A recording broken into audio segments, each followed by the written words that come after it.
We talked about the LA wildfires last week. So this is just, some follow-up on that. It said displaced LA homeowners face price gouging after wildfires.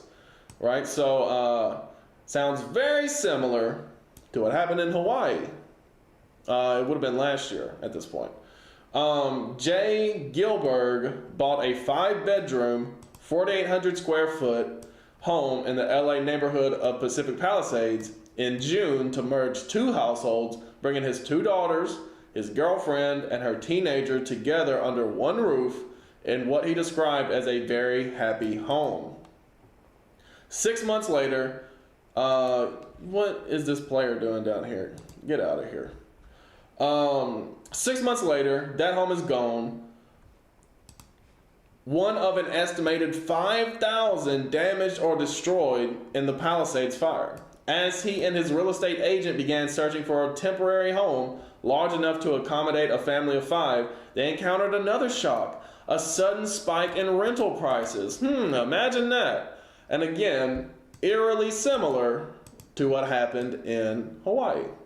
One Beverly Hills rental home that had been listed for $14,000 a month. First of all, $14,000 a month is insane. All right.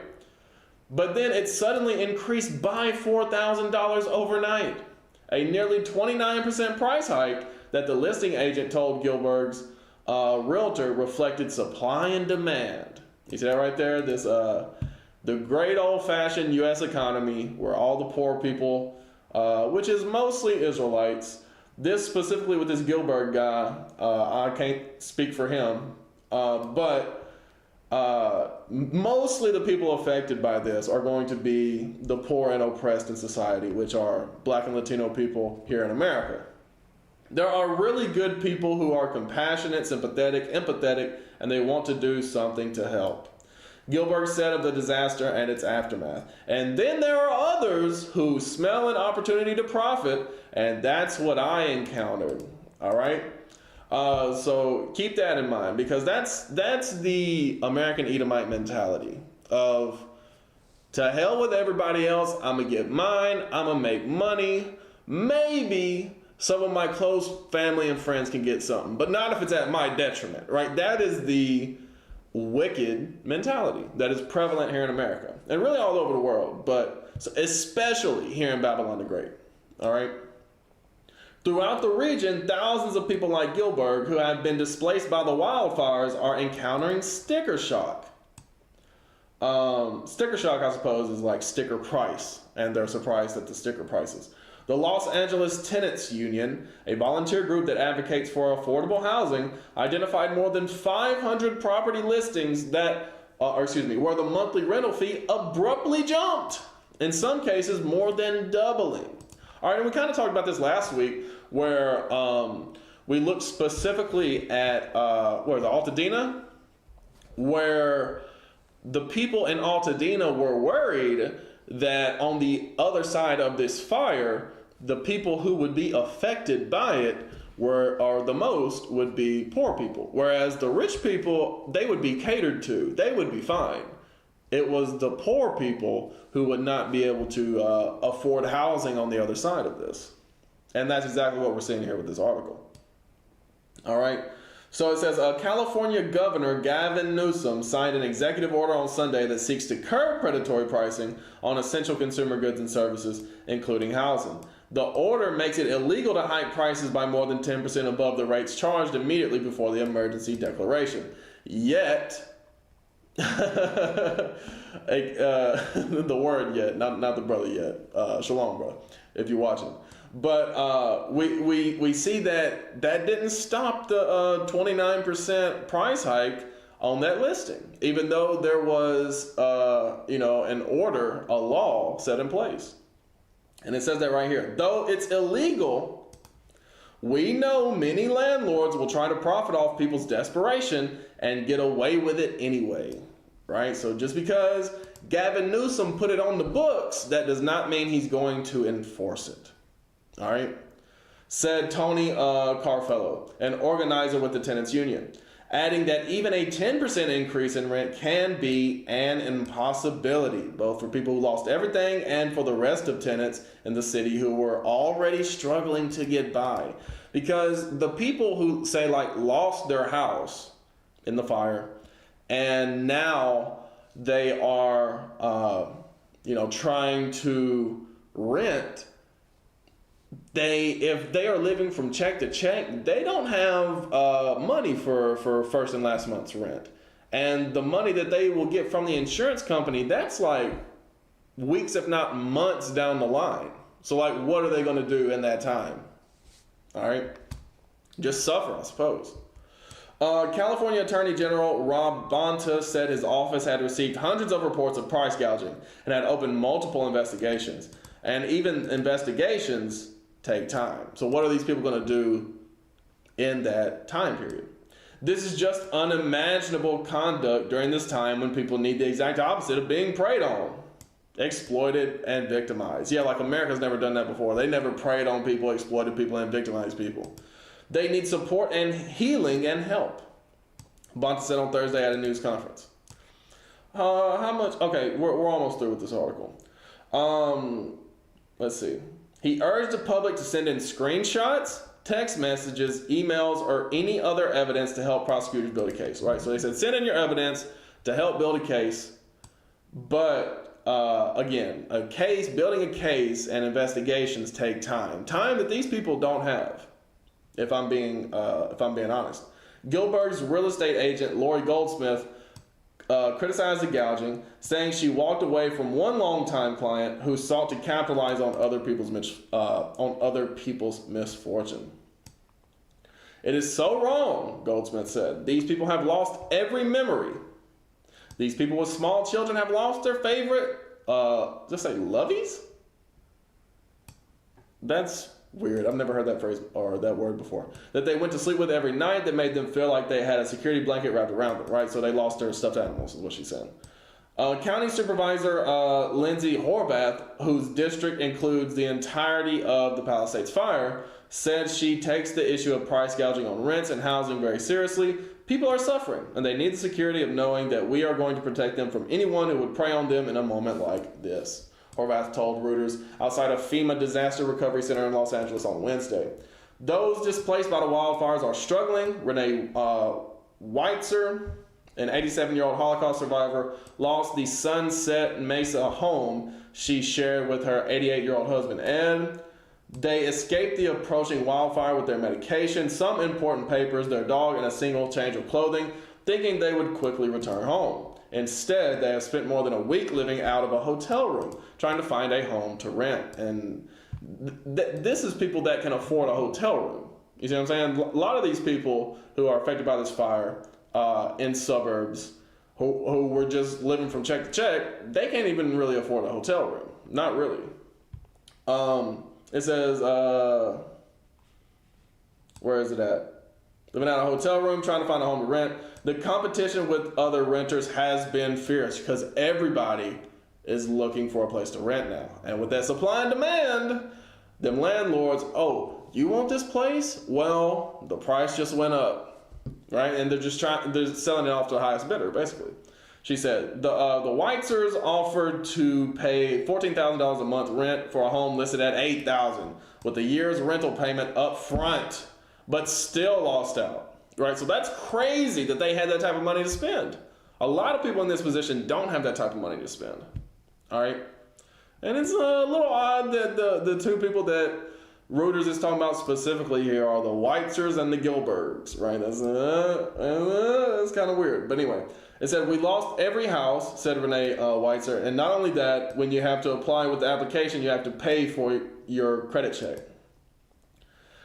So they can't even do a credit check for free, man. California is turning into one of them places like a third world country at this point. It's awful.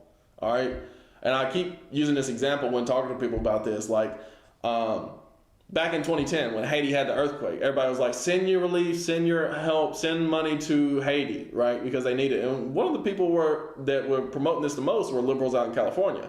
Now that's how everybody looks at California. It's like a third world country that It's just a terrible place to live. The economy is destroyed out there. There's homeless people everywhere. There's natural disasters at every turn, right? That's how people are looking at California now. And so many people, like refugees running from California, they've been doing that since the pandemic, right? So it says the Weitzers plan to move into a nephew's single-bedroom apartment in West Hollywood on Friday, while they work through the insurance claim process and decide their next move. It's going to take a while, Weitzer said. Whether we could ever rebuild is questionable at our age, right? Because they're like in their late 80s. Death is around the corner. I mean, it is what it is.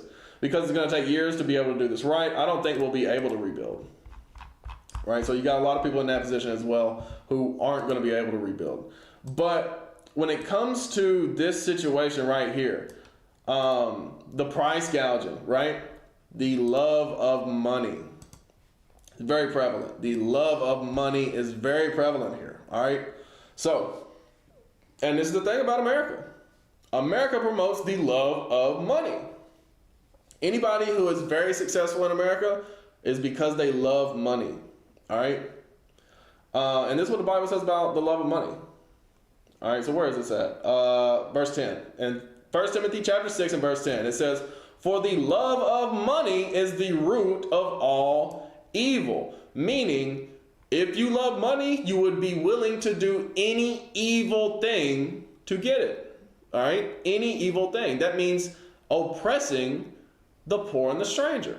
In this case, right? Because stranger as in they're moving to a strange place. They have to move to a strange place because their home burned down, right? And the poor, obviously, people who cannot afford these prices, these outrageous prices, that's the poor and the stranger. Which, while some coveted after, they have erred from the faith. You see that right there? So they can't, and a lot of these people who are doing this type of stuff will claim to be Christian all day. But they have erred from the faith. That's not righteous at all. That's wicked and evil as hell. All right? And pierced himself through with many sorrows. And they're going to get judgment based off the back of this. All right? So, from there, I want to touch on Psalms 10. Because Psalms 10 describes America to a T. Psalms 10. Starting with verse 1. Why standest thou afar off, O Lord? Why hidest thou thyself in times of trouble? Right? So David is calling upon the Most High, saying, where are you at, Lord? We need you now. All right? So in verse 2 it says, the wicked in his pride doth persecute the poor. The wicked think they can persecute the poor and get away with it. But that's not how God operates. All right? Let them be taken in the devices that they have imagined. So what we just read in 1 Timothy 6 about they're going to be pierced through with many sorrows, that judgment is going to come back on them for this. The people doing this price gouging, the people behind the scenes orchestrating all this, the devices are going to come back on them. Their own devices are going to come back on them. Verse 3, for the wicked boast of his heart's desire, and blessed the covetous whom the Lord abhorreth. You see it right there? So America is the ones who made this system to be the way it is. Like what he said, it's simple supply and demand. Right? That's how they look at it. That's how America looks at it. This, free enterprise, this, free trade, capitalist economy, whatever. It's all based around the love of money and blessing the covetous. All right? The landlords who will do this price gouging, they'll be the ones who will get like the tax cuts under the Trump administration. You see that right there? Because they'll be in that tax bracket, and they will they're covetous, but they will be blessed by America. All right? But it said, and bless the covetous whom the Lord abhorreth. That's what the wicked do. They do everything that God hates. That's what the wicked do. All right? And specifically, America is run by Edomites, the daughter of Babylon. All right? So let's just deal with that because it said the wicked, right? It said the wicked. So let's deal with that. In Malachi 1 and 4, this is what it specifically says about Edomites. In Malachi 1 and, I'll start with 1. It says, the burden of the word of the Lord to Israel by Malachi. I have loved you, saith the Lord, Yet ye say, wherein hast thou loved us? Right? Because we're not seeing God's love right now. If you look at God's people, the Israelites scattered throughout the world, it's the poor and oppressed people. You see what I'm saying? So we're not seeing the love of God. Was not Esau Jacob's brother, said the Lord? Yet I love Jacob, right? So he said, I loved your forefathers. I chose your forefathers, right? Abraham, Isaac, and Jacob. Verse 3, and I hated Esau and laid his mountains and his heritage waste for the dragons of the wilderness, right? That goes into the Dark Ages, what they call the Dark Ages. All right, verse 4. Whereas Edom saith, we are impoverished, but we will return and build the desolate places. First of all, that's what them whites are in the Gilbert. They said, we'd try to rebuild, but we're too old to, right? But you know, historically, this is going into the Renaissance. All right, that's when Esau came back into power. All them European colonies that took over the world, that's Esau. All right. But we will return and build the desolate places. Thus saith the Lord of hosts, they shall build, but I will throw down. Right? So God's going to throw down this wicked empire. And they shall call them the border of wickedness. Right? So when the scriptures talk about the wicked, yes, it's talking about people in general who are wicked. But it's also talking about, in a more prophetic sense, it's talking about Esau and his kingdom. Right? This throne of iniquity called the USA today. And the people against whom the Lord hath indignation forever. And see, God hates this kingdom. He hates the wickedness of this kingdom. He hates this people forever. All right. So back to Psalms 10.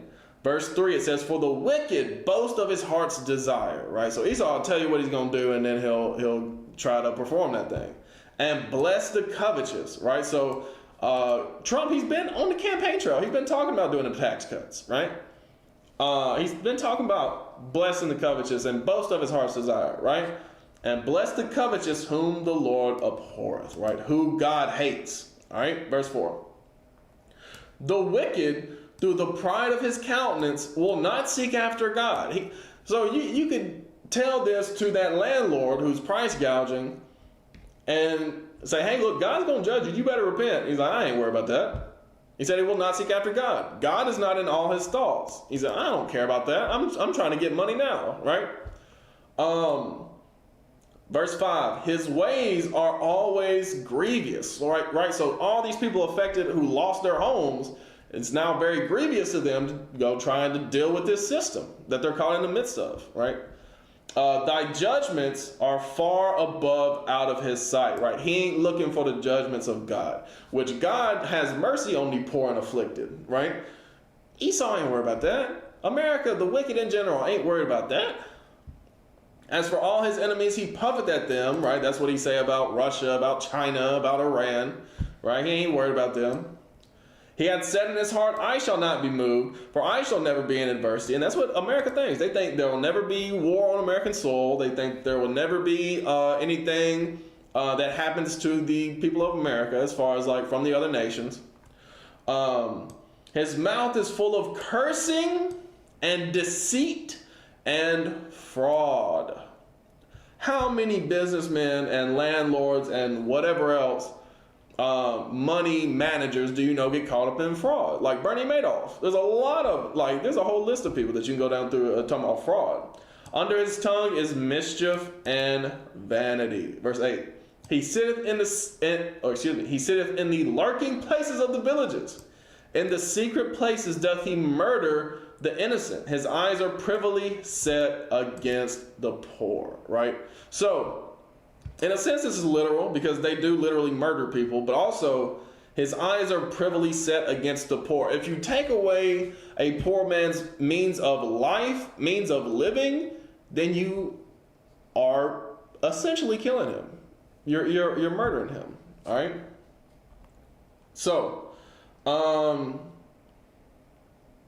jumping down to verse 13, wherefore doth the wicked contemn God? He has said in his heart, thou wilt not require it, right? So David is saying, how can the wicked even think of God like this, that he's not going to require this at their hand, that he's not going to judge them? How can they even be this proud? It don't make any sense, all right? Verse 14, thou hast seen it, right? So God has seen all the wickedness that we see and all the wickedness that we don't see that they do, all right? God sees it. For thou beholdest mischief and spite, to requite it with thy hand. The poor committeth himself unto thee. Thou art the helper of the fatherless. You see right there. So God helps the poor and the fatherless. He helps the oppressed. Verse 15, break thou the arm of the wicked and the evil man. Seek out his wickedness till thou find none. All right, so God is going to search out all the iniquities that these evil people that run this country, that they do, and he's going to judge them for it. All right, so from there, let's get to this next story. I'm probably not going to be able to get to this third one because I do want to spend a little time on this one. So it said, immigrant U.S. farm workers prepare for Trump mass deportation plan. All right, so this whole campaign trail, Trump and his running mate, J.D. Vance, have been talking about deporting millions of these Northern Kingdom Israelites who, are seeking asylum here in America, which is supposed to be legal. It's supposed to be legal, but they still call them illegal because they don't want them here.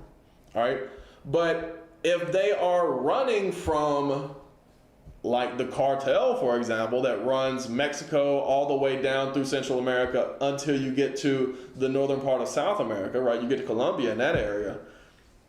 They're running from these cartel people who are vicious, who will just kill people for no reason, just to make a point, right? Just to make a statement. They are running for their lives. They run up here to America, say, "Hey, we're seeking asylum," and then the U.S. still says you're illegal. We're going to ship you back there anyway. All right. So this talks about, immigrant farm workers. All right. So let's get out of this. I ain't worried about this player. All right. So it says immigrant farm workers are preparing for incoming U.S. President Donald Trump's promise of mass deportations, including by assigning guardians for their children if they are detained, according to groups providing them legal support. Rising demand. Come on now. It says, rising demand for such legal services reflects anxiety that Trump will follow through on a campaign vow to deport millions of undocumented immigrants once he is sworn into office January the 20th. That'd be Monday. Something that could have an outsized impact on the country's agricultural sector, which heavily relies on their labor. And believe it or not, it's not just the agricultural sector.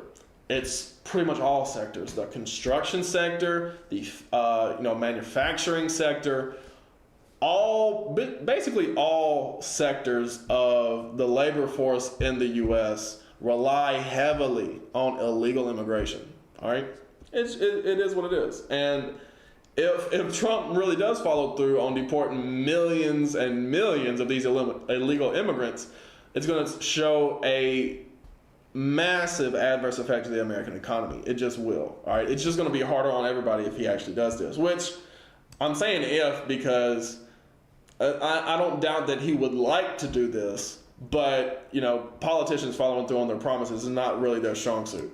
All right. About half of hired farm workers nationwide lack legal immigration status, according to the U.S. Department of Agriculture, and farm trade groups have warned deporting them could bring the country's food production to a halt. You see that right there? And Americans are so spoiled, myself included, so spoiled that if the grocery store didn't have the food that you expect it to have, there'd be meltdowns all over the country.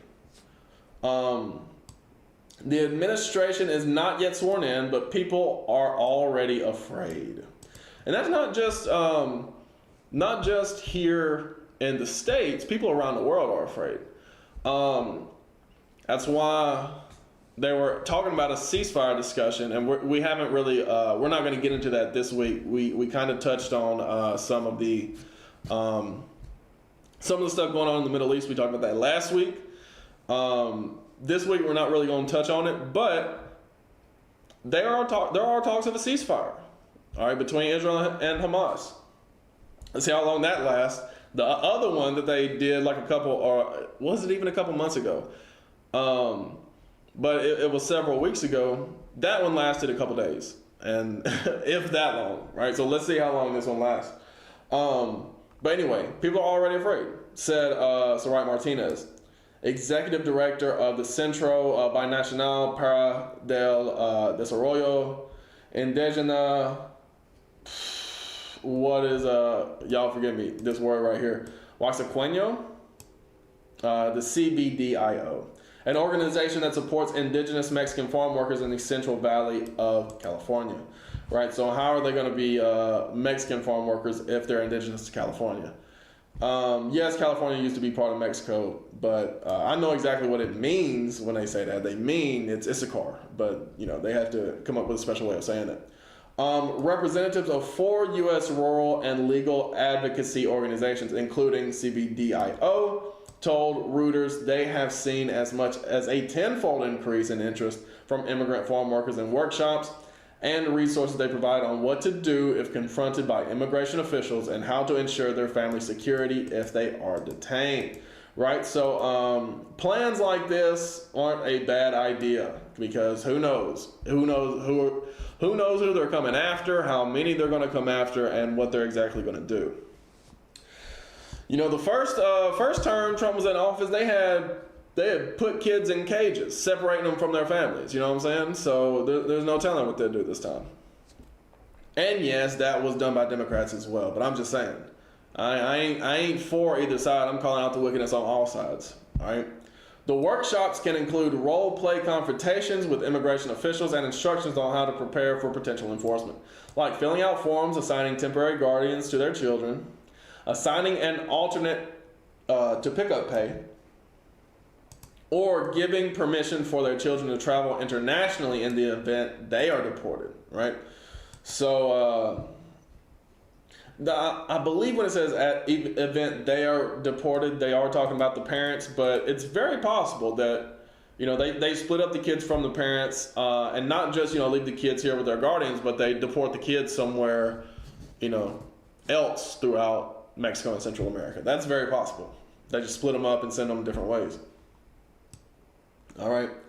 So it says Alfredo, a farm worker in Washington state who asked to be identified only by his first name due to concerns he could be targeted, said he is taking part in some of the training so he can pass along what he learns to fellow workers. We are definitely very concerned, he told Reuters. We really take pride in doing farm work, but it's becoming very hard to look forward to getting out to work or to going out to work. Yeah. So it's pretty apparent. And first of all, farm work, that's hard work. You know what I'm saying?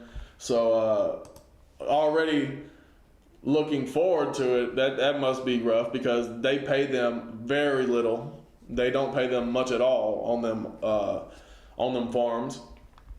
In his first administration from 2017 to 2021, Trump's government conducted work site raids at poultry processing plants and produce processing facilities in Nebraska. I didn't know they went to Nebraska specifically, but I'd heard about the poultry processing plants. The incoming Trump administration has said it will prioritize the deportation of people in the country illegally who pose a public safety or national security threat, but has not ruled out extending deportations more broadly to undocumented farm workers. Because the number they threw around was like around 20 million that they want to get out of the country. There's not 20 million illegal immigrant criminals, right? There are some, of course, because there's a lot of people who move here illegally, right? Quote unquote illegally, as if that's even relevant. But most people, like first generation immigrants, they want to keep a low profile, and they're just here to work. So a lot of them work so they can send money back to their family in Mexico. Others, move their whole family here to get away from the cartels, as I described earlier. So they're not trying to do a lot of criminal activity. They don't want to get noticed by police or ICE or anybody like that, right? So that 20 million number, that's not going to be criminals. That's going to be your average everyday person, right? Not saying they will do 20 million, because again, politicians keeping their promises is not very often. But when it comes to threats like this, when it comes to harming the people here in America, the Israelite people here in America, I can believe that they would want to keep that promise. President Trump will enlist every federal power and coordinate with state authorities to institute the largest deportation operation of illegal criminals, drug dealers, and human traffickers in American history, while simultaneously lowering costs for families and strengthening our workforce, said Carolyn Leavitt, spokeswoman for the Trump administration transition team. Yeah, all that sounds good, right? But, we'll see how that plays out. And, again, that's not 20 million people are not illegal criminals, drug dealers, and human traffickers. At least not illegal immigrants. There's not 20 million illegal immigrants doing this, right? Maybe there's some, cartel members who snuck in and are doing crimes and whatnot, as far as like dealing drugs and human trafficking. I wouldn't even say there's a million of them. I would not at all. But anyway, farm industry trade groups are worried about the potential impact on food production, and especially in California. A third of U.S. vegetables and 3/4 of fruits and nuts are produced in the state, along with huge quantities of dairy and livestock, according to the California Department of Food and Agriculture. All right, so I ain't gonna say most. Apparently, though, most of the fruits and nuts are produced in the state, but a third of U.S. vegetables. See, I didn't even know that about California, about how big agriculture is out there, right? Because when I think agriculture, I think like Midwest, right? I didn't consider that much was coming from California. All that food is harvested and processed by about 400,000 farm workers, according to state employment data. And about 75% of those are undocumented workers, according to the University of California, California MIRST. Is that what that says? California MIRST Community and Labor Center. California MIRST is, what? Yeah, I don't know why it's phrased like that. That's kind of a weird way to say it. Despite the high proportion of undocumented immigrants, there is little access to appropriate legal services for farm workers in some of the state's largest agricultural counties, said Yvette Chaidez, y'all forgive me, Villa Arreal, Civic Engagement Program Director at Valley Voices, a workers' right and voter education group in the Central Valley. Okay, so, but yeah, as far as like 75% of those farm workers, I would even say it could be more than 75% are, immigrants, first generation undocumented migrants. Since November's election, the organization has grown its work on immigration services due to a high volume of legal questions and requests from farm workers, right? So since Trump won the election, all these, Mexican and Central American, these Issachar and Zebulonite workers are like, what's going on? Are they serious? Are they really trying to deport all of us? All right. Excuse me. It is also working with other California groups to create a rapid response network to support workers who may be subject to raids. I don't know if this is Villa Arreal or if it's Villa Arreal. Either way. Yeah, so she said, look, it's tough. It's tough to get a rapid response to these people because, nobody really knows how it's going to go yet. We just got to see. Farm workers often struggle to access legal services because of their rural location, said Patricia Ortiz, Immigration Legal Director at California Rural Legal Assistance, which is developing resources for farm workers. It puts them in a more precarious situation than other workers, she said. Undocumented workers who had U.S.-born children are particularly worried about being separated from their families. Why? Because there is a precedent for that. Trump's first term, and even through the Biden administration as well, said Martinez of CBDIO. About 4.4 million U.S.-born children live in a household with at least one unauthorized immigrant parent, according to the Pew Research Center. Yeah, about 4.5 million have one immigrant parent, unauthorized immigrant parent. So yeah, I can believe that. Maybe more, quite possibly many more. Because if you just look, and this number is specifically children with an illegal, quote unquote, illegal parent, right? Whereas that's not even counting all the immigrants who moved here who don't have kids, right? Or, you know, the entire family moving here together, right? It's not even counting those people either. So yeah, I can believe this number. It could even be more than that.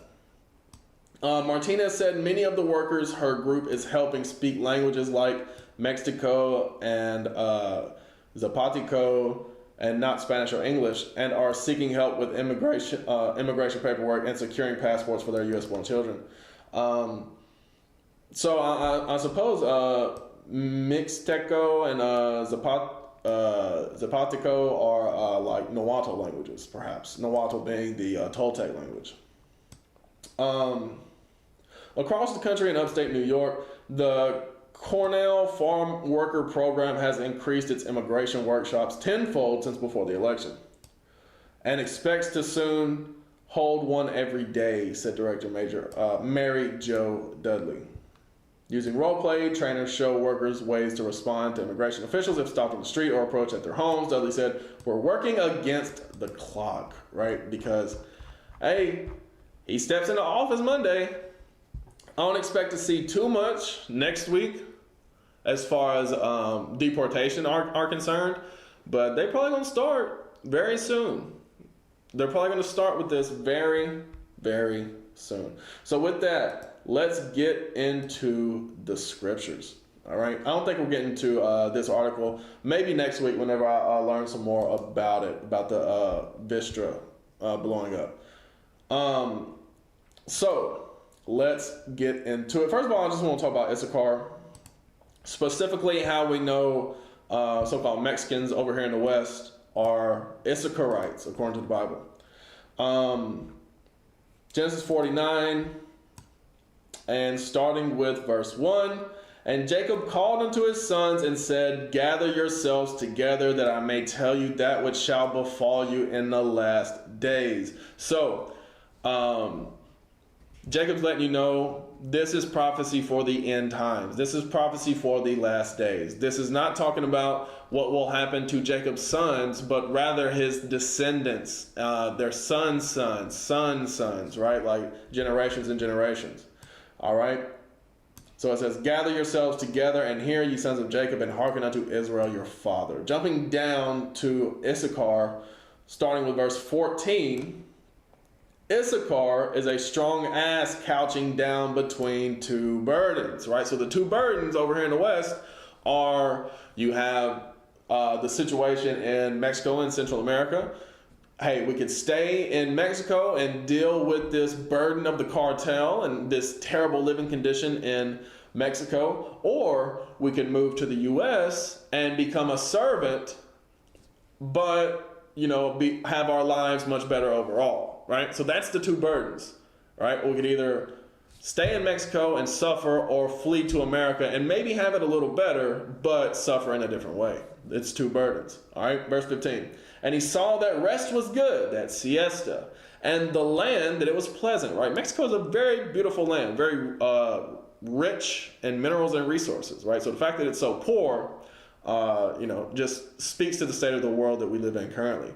"And bowed his shoulder to bear, and became a servant unto tribute," right? So that's, it's not a majority of Mexicans, but very large numbers of Mexicans have said, well, we're just going to take that servant option. We're going to choose that burden out of the two, right? So, with that, Zebulun went, or rather goes right along with Issachar. "Zebulun shall dwell at the haven of the sea," that's the Panama Canal over here in the West. "And he shall be for a haven of ships, and his border shall be unto Zidon." Zidon was a major trading post. So it's saying right here that Zebulun goes all the way down to, the major shipping area over here in the West, which is the Panama Canal. All right. So Central America, all that Zebulun, they're coming up here too, right? Because they are under the curses as well. Let's go to Deuteronomy 33. This is where you talk. Well, I guess I'll just get you the context. In Deuteronomy 33, starting with verse 1, it says, "And this is the blessing wherewith Moses, the man of God, blessed the children of Israel before his death." So at this point, this is, several hundred years removed from Jacob. Now the 12 sons have become 12 tribes, right? So Moses is blessing the 12 tribes before his death. Jumping down to talk about Issachar and Zebulun. So 18, it says, "And of Zebulun he said, Rejoice, Zebulun, in thy going out, and Issachar in thy tents." Right? So it lumps Zebulun and Issachar together because they were together. All right. So the Issacharites being the Toltec people and their descendants, which later became the Aztecs, and Zebulun being the Maya. All right. So and the Yucatan being the disputed territory between them two. That's what Yucatan means. It's a Hebrew word, the same as the Hebrew word Joktan or Yucatan, means a small dispute, right? They didn't fight over the land, but there was a small dispute over who actually owned it, right? Verse 19, "They shall call the people unto the mountain, there they shall offer sacrifices of righteousness, for they shall suck up the abundance of the seas and of treasures hid in the sand." And see, that's why the Aztecs and the Maya were actually very rich in gold. That's why the Spanish targeted them specifically, because they were a very rich people. And originally, when they built them pyramids down there, they built them temples, they were in righteousness. But what ended up happening, and it describes this in Hosea, the same way that all the northern kingdom fell off, Issachar and Zebulun are no exception. All right, they are the same as the rest of the tribes. They fell off in Hosea 8, I believe. Yes, right. So this it says Ephraim, but Ephraim is Ephraim was the head tribe of the northern kingdom. All right. And it says it right here at the start of chapter 7 here in Hosea. It gives you a few different words for the same people, right? Hosea 7:1, it says, "When I would have healed Israel, then the iniquity of Ephraim was discovered, and the wickedness of Samaria," right? So that's three different names for the same people, right? The northern kingdom of Israel was also called, the kingdom of Ephraim was also called Samaria, or the Samaritans, right? Samaria being the capital city of the northern kingdom. And to get into the history of the split, what happened between the tribes to form a southern kingdom and a northern kingdom, or what you would call the difference between blacks and Latinos today. I made a whole class on that, Bible History 101. Check out the Ezekiel Israel teaching page. The Facebook, there will be a link to it. And if you're on YouTube, you can look up at Ezekiel Israel. But the history between Rehoboam and Jeroboam, that's what caused the split. But I'll finish out this verse. It says, "For they commit falsehood, and the thief cometh in, and the troop of robbers spoileth without." Right? So they commit falsehood, right? They sin against the Lord, and even with the cartel unto this day, committing all sorts of sin against the Lord. "And the thief cometh in," right? That would have been the Spanish originally. Now it's the Americans. "And the troop of robbers spoileth without," right? So, America is the reason why everything's messed up with the drug trade down there, because the CIA always had a hand in that. But anyway, that's a bit sidetracking the point that I want to get here in Hosea 8, starting with verse 11. It says, "Because Ephraim," meaning the northern kingdom, all 10 northern kingdom tribes, "hath made many altars to sin, altars shall be unto him to sin." Right? So because the people started worshiping idols instead of the Most High, verse 12, "I have written to him the great things of my law, but they were counted as a strange thing." Right? The people forgot the commandments of God. They discontinued from their heritage, as it says in Jeremiah 17:4. Verse 13, "They sacrifice flesh for the sacrifices of mine offerings, and eat it." And see, that's what the Aztecs and the Mayans, for that matter, would do. They would take a person, not just, a goat or a sheep like it was at one point, but they would take a person, up to the top of the temples, cut open the person, take the heart out, and eat it. All right? It says, but the Lord accept them not, right? So the Lord would not accept those human sacrifices that they would do. All right? That was idolatrous. That was not what God had commanded. Now will he remember their iniquity and visit their sins, right? So that's why he allowed the Spaniards to come against the Toltecs, or rather the Aztecs at that time, and the Maya. They shall return to Egypt, meaning they go to captivity. They go into bondage, and that's exactly what happened. When, Mexico was literally called New Spain, all right? Was literally called New Spain, all right? They went into bondage again, all right? Verse 14, for Israel hath forgotten his maker and build temples, right? That's what all them pyramids are down there. They build temples. It said, and Judah had multiplied fenced cities, but I will send a fire upon his cities, and it shall devour the palaces thereof, right? Judah fell also. All right. But in case you are unfamiliar with how the Israelites even got over here in the first place, right? Because you may think, well, Israel is over there. How did the people get over here? In the Apocrypha, see, this is why I say get your 1611 edition KJV. These are the books they took out. All right. Get your 1611 edition KJV, because in this one, as you can see here, 1611 edition, and this one right here, they're still in there. All right, it's got 80 books instead of 66. All right, so 2 Ezra 13, verse 40.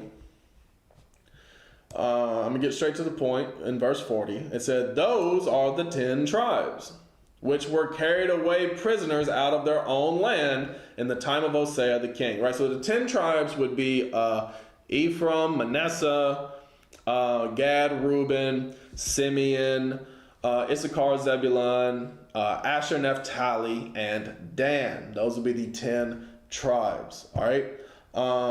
Carried away out of their own land in the time of Hosea the king, whom Shalmaneser the king of Assyria led away captive. And he carried them over the waters, and so came they into another land. Right, so that's referring to 2 Kings 17 is where you read about that history. In 2 Kings 17, it talks about the people being taken captive from the land of Israel into parts of Assyria or what now would be modern day Iraq and Iran. All right, that's where the people were taken to originally. But in verse 41, they took this counsel among themselves that they would leave the multitude of the heathen and go forth into a further country where never mankind dwelt. Right, so when the people got freedom under Cyrus the Great, who freed all the Israelites, they said, you know what? Even though Cyrus made the decree that, we should go back to our homeland, we're not going to go back to our original homeland. We're going to go into a further country where never mankind dwelt. All right? That they might there keep their statutes, which they never kept in their own land. So the original intention was good. Hey, we're going to go into a further country where we don't have to worry about the heathen influencing us to do evil. We're going to go into a further country where never mankind dwelt so that we can serve our God, the God of Abraham, Isaac, and Jacob. Right, so the intention originally was good. Verse 43. And they entered into Euphrates by the narrow places of the river. For the Most High then showed signs for them and held still the flood till they were passed over. Right, so it even gives you a step-by-step process of how this actually happened. They entered into the Euphrates and then sailed around Africa, all right? And the Most High held still the waters, because if you look on old maps, a lot of people before Columbus tried to come over here and cross the Atlantic, but they were always shipwrecked for one reason or another. They could never make it all the way over here, except God did for the 10 tribes, all right? For through that country there was a great way to go, namely of a year and a half. And the same region is called Arsareth, right? So the same region that they made it to is called Arsareth. All right, it took a year and a half to get over here. So Arsareth, I just want to pull up something real quick on Arsareth. I believe I have it here in my photos. Let me, y'all bear with me for a second. It's a screenshot that I have here titled Arsareth, I'm pretty sure. Let me see. Y'all give me 1 second. Give me a second. Here we go. I don't know if y'all can see this or not. May have to, well, let's see if I got a better one. I think I got a better one. Even that, pretty blurry. This one kind of gets to the point, and it is blurry, so y'all forgive me. But I'm hoping y'all can see this right here.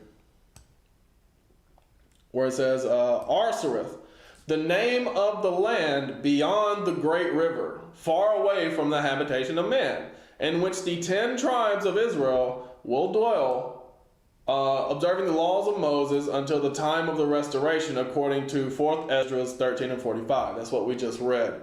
It's called 4th Esdras in this passage right here, and it's called 2nd Esdras in the 1611 KJV, because in this passage they're counting Ezra and Nehemiah as 1st and 2nd Esdras. All right. But it said, this is the point, Columbus identified America with this land. Okay, so Columbus knew when he came over here that this land was called Arsareth. All right, he knew, he read the scriptures, and he said, okay, there's actually Israelites over there. That's why he brought with him on his maiden voyage, and you can look this up, he brought with him a Hebrew translator, an Israelite, named Luis de Torres. All right. And that man ended up settling over here once he got over here. But the point is, Columbus knew that it was the 10 tribes over here. He knew that it was Israelites that came over here. The indigenous did not come over here during the Ice Age, which never, first of all, the Ice Age never existed. Did not come over here through no Bering Strait.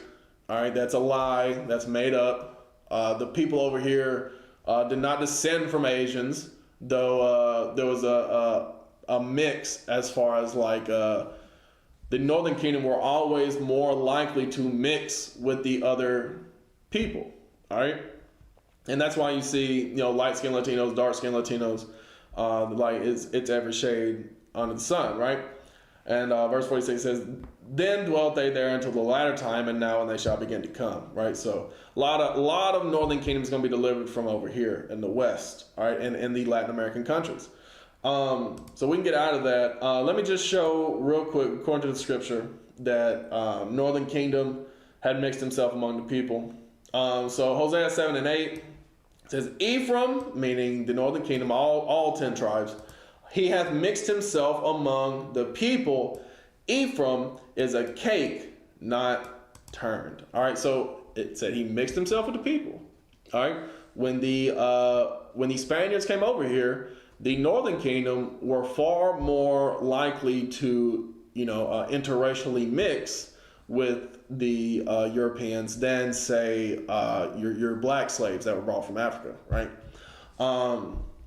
Even though it did happen amongst the Southern Kingdom, Northern Kingdom, it was far more prevalent, all right?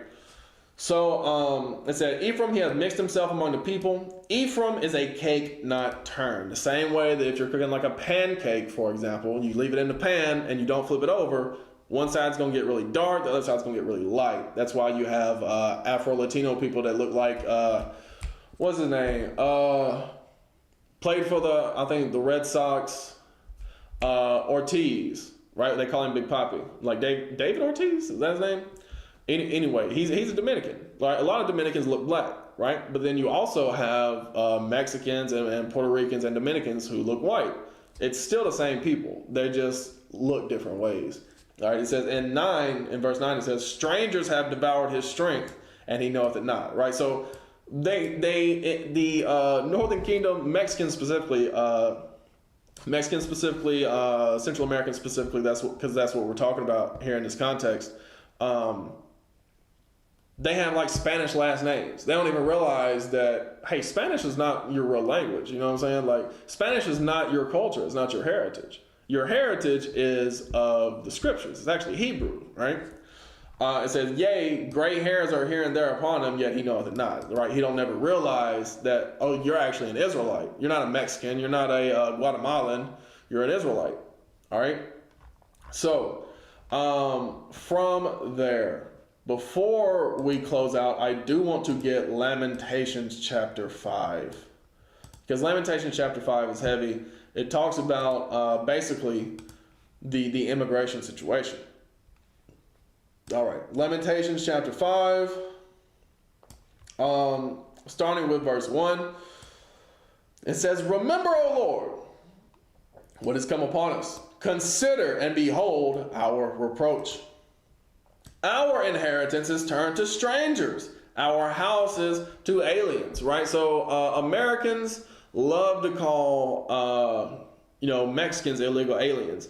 But really, most of the places where that is highly populated by Mexicans used to be Mexico. California used to be Mexico. Utah, Nevada, obviously New Mexico, Texas, Arizona, all of that, even Colorado, used to be Mexico.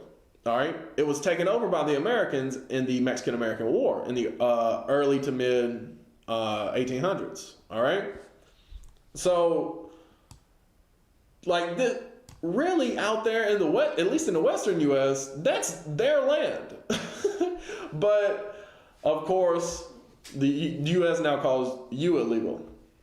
It said, we are orphans and fatherless, our mothers are as widows, right? So not only will they separate the children from the parents, they'll kill them. They'll kill the parents. All right? Just make one wrong move when ICE shows up, they're going to shoot you down. All right? We have drunken our water for money. Our wood is sold unto us, right? These being subject, people don't realize these days, being subject to payments means you are in captivity. Water falls freely from the sky. God blessed us with that. God give that freely to us. Yet we have to pay a water bill. Why is that? It's captivity. All right, and it says so here in Baruch, in the Apocrypha. Baruch 3 and verse 8. Baruch 3 and 8, it says, behold, we are yet this day in our captivity, where thou hast scattered us, right, all over the world.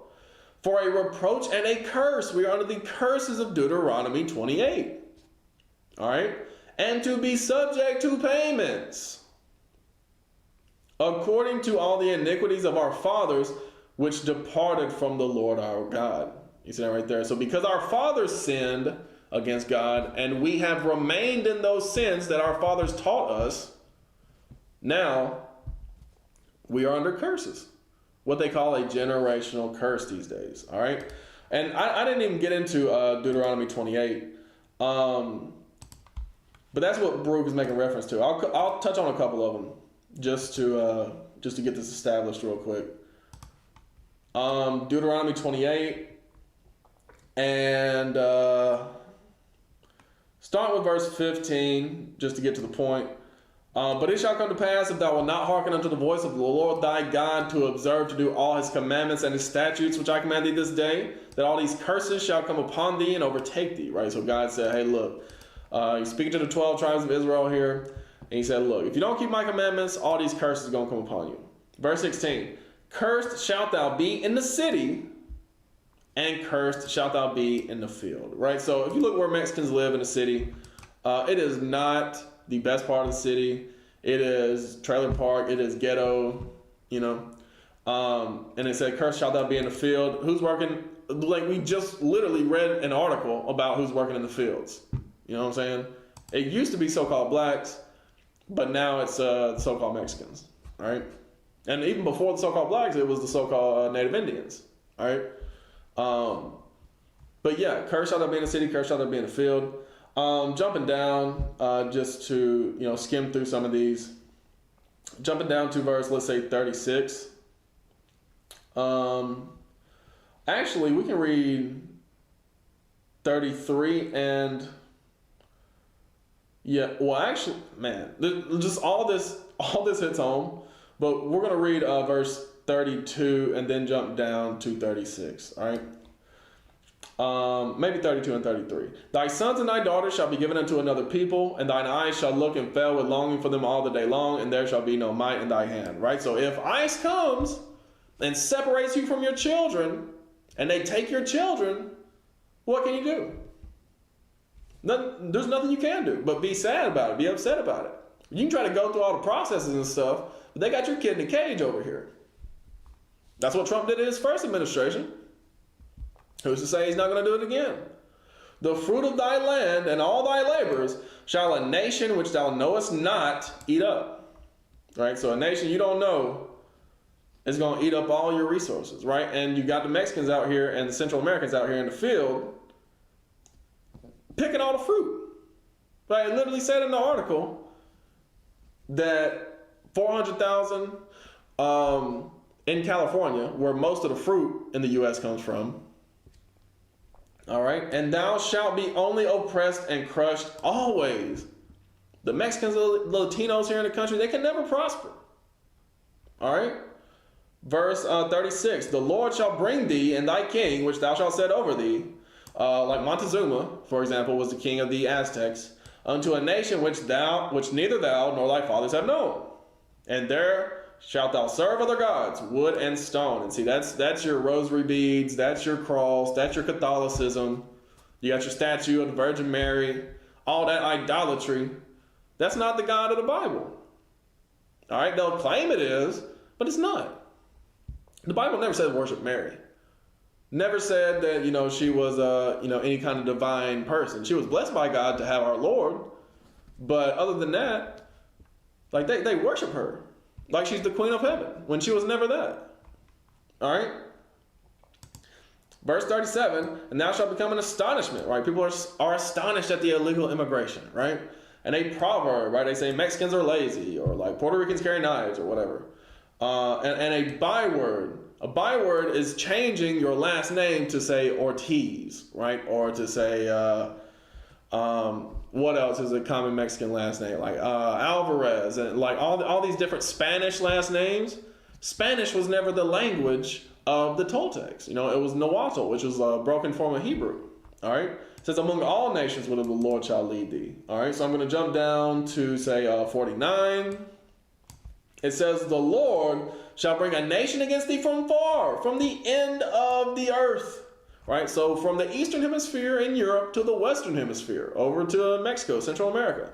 As swift as the eagle flieth. The symbol of imperial Spain was the eagle, just like all the European colonizers. They had the symbol of the eagle, including the U.S. A nation whose tongue thou shalt not understand. The people didn't understand Spanish when the Spaniards first showed up. That had to be beaten into them. A nation of fierce countenance, which shall not regard the person of the old, nor show favor to the young. Just read about what they did. There's a book that I've read on here before. I've read on here several times, called A Brief Account of the Destruction of the Indies by Bartolome de las Casas. All right, and in that book he talks about what they did, what the Spaniards did in Hispaniola, which is the Dominican Republic today. What they did in Central America, what they did in parts of South America, what they did in parts of the U.S. even, and parts of Mexico, all right? Or all of Mexico, I should say. Central America and Mexico. Like, he literally, like the chapters are based on what they did in this country, what they did in that country, what they did in this country. Fierce countenance. Like, they were killing babies. They were grabbing babies and dashing them against stones. They were just cutting off people's noses, people's hands because they didn't bring them enough gold. They were hanging people and burning them at the same time, like fierce countenance. All right? All this is according to the Bible. All right? Verse 51, and he shall eat the fruit of thy cattle and the fruit of thy land until thou be destroyed, which also shall not leave thee either corn, wine, or oil, or in the increase of thy kind, or the flocks of thy sheep, until they have destroyed thee. All right? He's going to take all your resources. He's going to take all your resources, and you're not going to be able to reap the benefit of any of them. All right.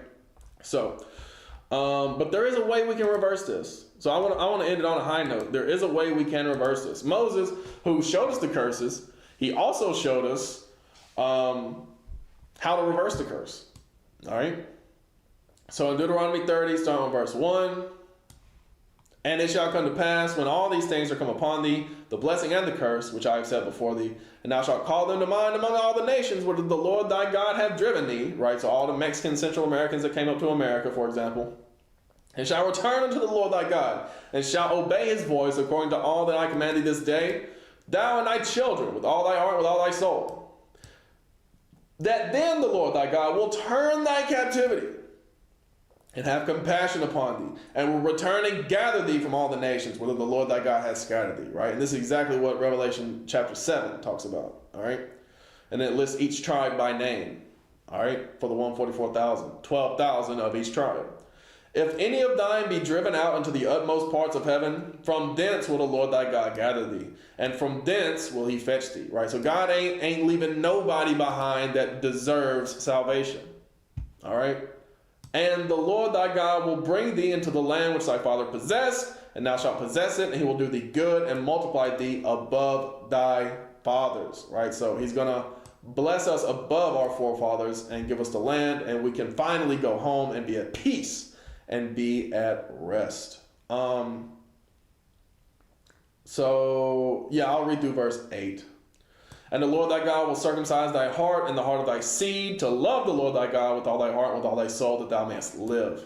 And the Lord thy God will put all these curses upon thine enemies, and on them that hate thee, which persecuted thee. Right? So turning and flipping the roles as the way they should be, right? Putting the so-called blacks and Latinos, the Israelites, back in a position of rulership, and having the other nations be subject to us. That's what the Bible's talking about. That's what the kingdom of God will be on the earth. And the Lord thy God will make thee plenteous in every work of thy hand, in the fruit of thy body, and in the fruit of thy cattle, and in the fruit of thy land for good. For the Lord will again rejoice over thee for good, as he rejoiced over thy fathers. All right?